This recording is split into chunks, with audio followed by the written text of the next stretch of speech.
मित्रांनो, सुख म्हणजे नक्की काय असतं या मालिकेमध्ये आपण असं बघणार आहोत. अधिराज हा घरी आलेला असतो. अधिराजला सर्वच जण विचारत असतात, तू असा का बरं मुंबईला गेला होतास? तर विमल मावशी ही विचारत असते, तू असा न सांगता राजा का मुंबईला गेला होतास? तर तात्या म्हणत असतात, राजा तू असं न सांगता मुंबईला निघून गेला, आतापर्यंत तू असा कधीच वागला नाहीस, मग आज का?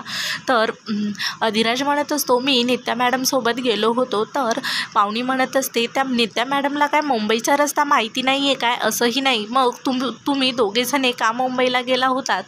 असं म्हणत तुमच्या दोघांमध्ये नेमकं काय आहे असं विचारत असते. आणि पाहुणी अधिराजचा हात डोक्यावर ठेवत म्हणत असते, अधिराज तुम्हाला वचन दे, यापुढे तू नित्या मॅडमला कधीच भेटणार नाही. हे ऐकून अधिराजच्या पायाखालची जमीनच सरकते आणि अधिराज मात्र कोणतंही वचन देत नाही. तर पाहुणी म्हणत असते, का तू वचन मला देत नाहीस? असं म्हणतच पाहुणी खूप सारं बोलत असते. तर पुढील भागामध्ये अधिराजला खूप राग येतो आणि अधिराज म्हणत असतो, मी वचन का नाही दिलं हे ऐकायचं का तुला? तर माझा आणि नित्या मॅडमचं एकमेकांवर प्रेम आहे. हे बघून सर्वांच्याच पायाखालची जमीनच सरकते. तर इकडे पाहुणी मात्र दारासमोर येते आणि दाराच्या खोडाला तिचं डोकं आपटून घेते आणि म्हणत असते, तुझ्या आईने मला वचन दिलं आहे. तर अधिराजला तेव्हा कळतं.